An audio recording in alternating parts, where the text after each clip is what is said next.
12th January is the birth anniversary of Swami Vivekananda and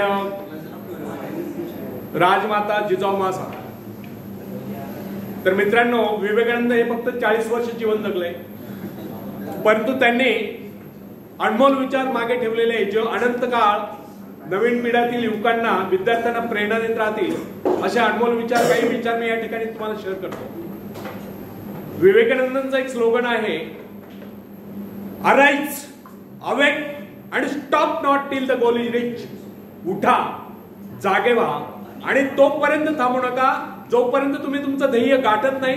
अथक परिश्रम करा, मेहनत करा आणि आपलं लक्ष्य हासिल करा.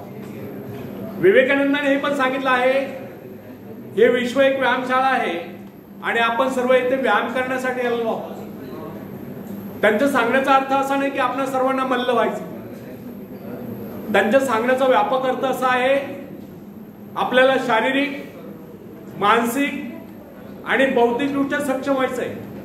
आपलं मनगट, आपलं मन आणि आपला मेंदू बलवान बनवायचा आहे. पण शारीरिकदृष्ट्या सक्षम होण्यासाठी जिमलाच गेलं पाहिजे किंवा व्यायामशाळेत गेलं पाहिजे असं काही नाही. ज्यांची आर्थिक परिस्थिती उत्तम असं जाऊ शकतं, नो प्रॉब्लेम. परंतु सर्वसामान्यांना परवडेल असं सांगतो, सकाळी उठल्यापासून रात्री झोपेपर्यंत ज्या ज्या शारीरिक श्रम करण्याची संधी आहे त्या संधीचं सोनं करायचं आहे. अंग झोकून काम करायचं आहे. एक गोष्ट लक्षात ठेवा, श्रम केल्याने माणूस सशक्त होतो, श्रम केल्याने माणूस अशक्त होत नाही. मित्रा, इकडे लक्ष द्या. श्रम केल्याने माणूस सशक्त होतो, श्रम केल्याने माणूस अशक्त होत नाही. आजकाल महाराष्ट्राचं नाव बदनाम झालं आहे. मराठी माणूस काम चुकार आहे. मराठी माणूस काम करताना अंग चोरतो. मराठी माणूस नीट काम करत नाही. मराठी माणूस फक्त पाट्या टाकायचं काम करतो, म्हणजे सांगितलं तेवढंच काम करतो. हा जर कलंक खोडायचा असेल तर या पुढच्या पिढीला माझं आव्हान आहे की अंग झोपून काम करायची सवय लावा. आज महाराष्ट्रामध्ये परप्रांतीय का येतात? कारण मराठी माणूस काम करत नाही आणि परप्रांतीयांना, त्या बिचाऱ्यांना तिकडे कामाच्या संधी नसल्यामुळे ते कामाच्या शोधार्थ महाराष्ट्रात येतात. 10 बाय 10च्या खोलीमध्ये 10 लोक राहतात, वडापाव खातात, 2 पैसे बॅलन्स पाडतात, छोटासा उद्योग उभा करतात आणि मोठे उद्योजक होतात. आणि मराठी माणूस त्यांच्याकडे एकतर वर्कर म्हणून जाईल, नाही तर वॉचमन म्हणून जाईल. तर हा जर कलंक तुम्हाला फोडायचा असेल तर आतापासून पडेल ते काम करायची सवय तुम्ही लावली पाहिजे, तर तुम्ही जीवनामध्ये सक्सेस व्हाल, सफल व्हाल.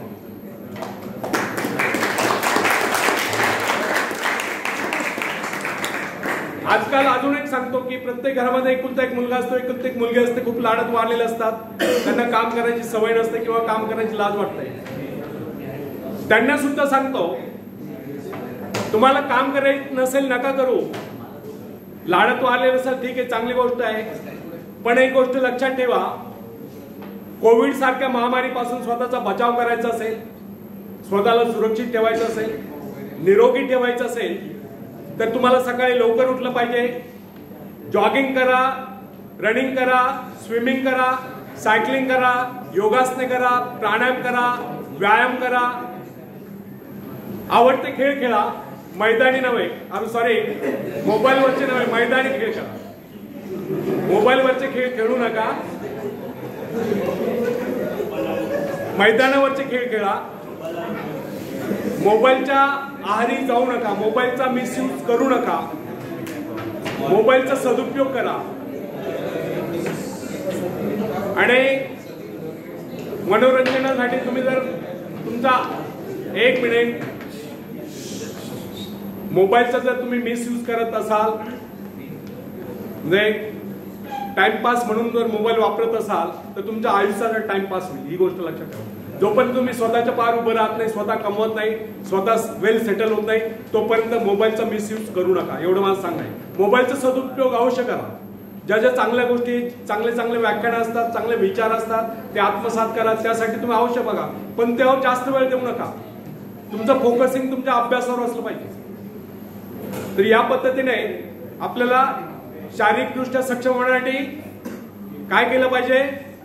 जॉगिंग, रनिंग, स्विमिंग, सायकलिंग, योगासने, प्राणायाम, व्यायाम या गोष्टी करा. दुसरी गोष्ट, मानसिकदृष्ट्या सक्षम होण्यासाठी आपल्या मनावरती, आपल्या इंद्रियांवरती आणि सर्वात महत्वाचं आपल्या विकारांवरती ताबा असला पाहिजे. विकार कोणते थोडक्यात सांगतो. काम, कामना, इच्छा, क्रोध, लोभ, मोह, मत्सर, द्वेष, आळस, नैराश्य, उदासी यांना मनातून हद्दपार करा. नेहमी आनंदी राहा, उत्साही राहा, कार्यतत्पर राहा. स्वतःला चांगल्या कामामध्ये व्यस्त ठेवा. चांगले विचार आत्मसात करा.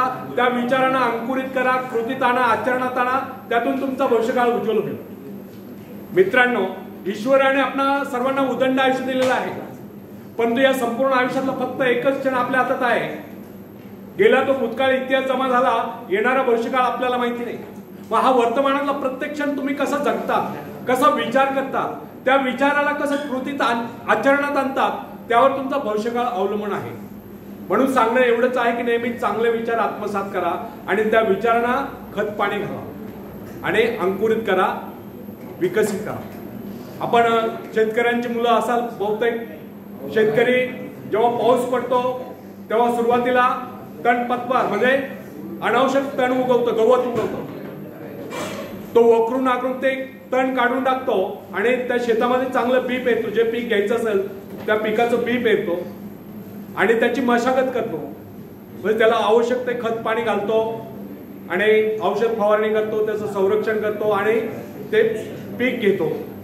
त्या पिकाचं संरक्षण करतो आणि एक चांगलं पीक घेतो. तसं आपण प्रत्येकाने आपल्या मनाची मशागत केली पाहिजे. आपल्या मनामध्ये म्हणजे जसा पाण्याचा गुणधर्म आहे उताराकडे वाहत जाणे, तसा माणसाचा एक गुणधर्म असतो की वाईट गोष्टी लवकर ऍक्सेप्ट करतो. त्यामुळे जे अनावश्यक तणपतवार वाईट विचार आपल्या मनामध्ये येऊन द्यायचे नाही.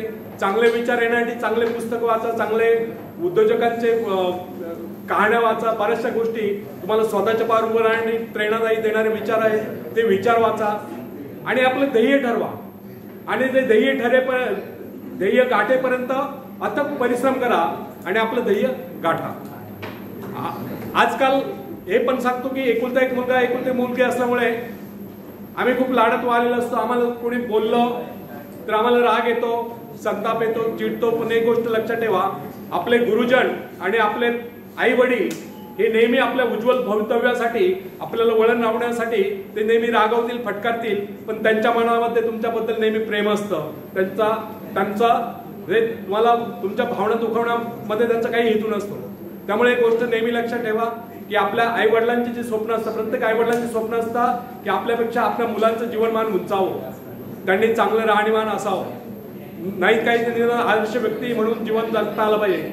तर आई वडिलांची स्वप्न साकार होतील या पद्धतीने आपण प्रयत्न करायचे आहे. त्यांच्या स्वप्नांना तडा जाणार नाही आणि त्यांना मान खाली झुकणार नाही या पद्धतीने आपलं आचरण असलं पाहिजे.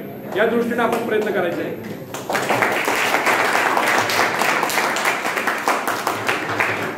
तिसरी गोष्ट राहिली, बौद्धिकदृष्ट्या सक्षम होण्यासाठीच आपण सर्व बालपणापासून शिक्षण घेत आहात. मग हे शिक्षण घेत असताना विवेकानंदांनी सांगितल्याप्रमाणे ज्यावेळेस वर्गात शिक्षक शिकवत असतील त्यावेळेस आपल्या मनामध्ये एका वेळेस एकच विचार चालू असला पाहिजे, शिक्षक काय समजून सांगताय. जे एकाग्र चित्ताने ऐकतील, समजून घेतील तेच यशस्वी होतील, ते सफल होतील, ते ज्ञानी होतील. कारण विवेकानंदांनी हे सांगितलंय, ज्ञानी माणसाचा सर्वात महत्वाचा गुण म्हणजे तो एकाग्रचित्त असतो. आणि एकाग्रचित्तेचा अर्थ वेगळा काही नाहीये.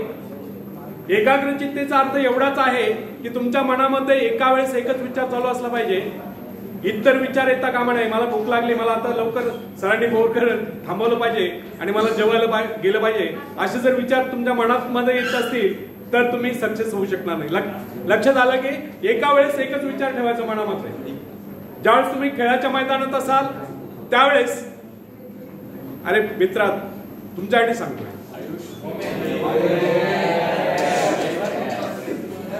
खेळाच्या मैदानात असाल त्यावेळेस पूर्ण लक्ष तुमचं खेळावरती असलं पाहिजे. ज्यावेळेस तुम्ही जेवण करतात त्यावेळेस पूर्ण लक्ष तुमचं जेवणावर असलं पाहिजे. मग ही गोष्ट लक्षात ठेवा, एका वेळेस आपल्या मनामध्ये एकच विचार चालू असला पाहिजे. ज्यावेळेस शिक्षक शिकवतात त्यावेळेस शिक्षक जे काही समजून सांगताय त्याचं व्हिज्युअलायझेशन झालं पाहिजे, त्याचं चित्र मनामध्ये उभं असलं पाहिजे. त्याचं चित्र मनामध्ये उभं असलं तर तुम्ही चांगल्या प्रकारे ज्ञान ग्रहण करू शकता.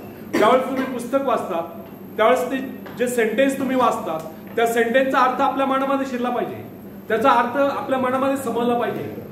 तर तो एकाग्रचित्त नसाल तुम्ही तर तो अर्थ तुम्हाला समजत नाही. फक्त वाचायचं म्हणून वाचन करू नका. ज्यावेळेस तुम्ही ते वाक्य वाचता त्या वाक्याचा अर्थ तुमच्या मनामध्ये शिरत नसेल तर ते पुस्तक मिटवा आणि डोळे मिटून झोपून घ्या. ज्यावेळेस एकाग्रचित्ताने तुम्हाला समजेल म्हणजे पूर्ण अर्थ समजतोय तेव्हाच वाचन करा. अशा पद्धतीने एकाग्रचित्ताने अभ्यास करा, त्यातून तुम्ही ज्ञानी व्हाल. आणि जेव्हा या भारतातील प्रत्येक युवक प्रत्येक युवती शारीरिक मानसिक आणि बौद्धिकदृष्ट्या सक्षम होती तेव्हाच खऱ्या अर्थाने विवेकानंदांच्या युवकांबद्दलचे स्वप्न आहे ते साकार होतील आणि तेव्हाच भारत आत्मनिर्भर बनेल आणि भारताला विश्व राष्ट्र बनण्याची संधी उपलब्ध होईल. धन्यवाद.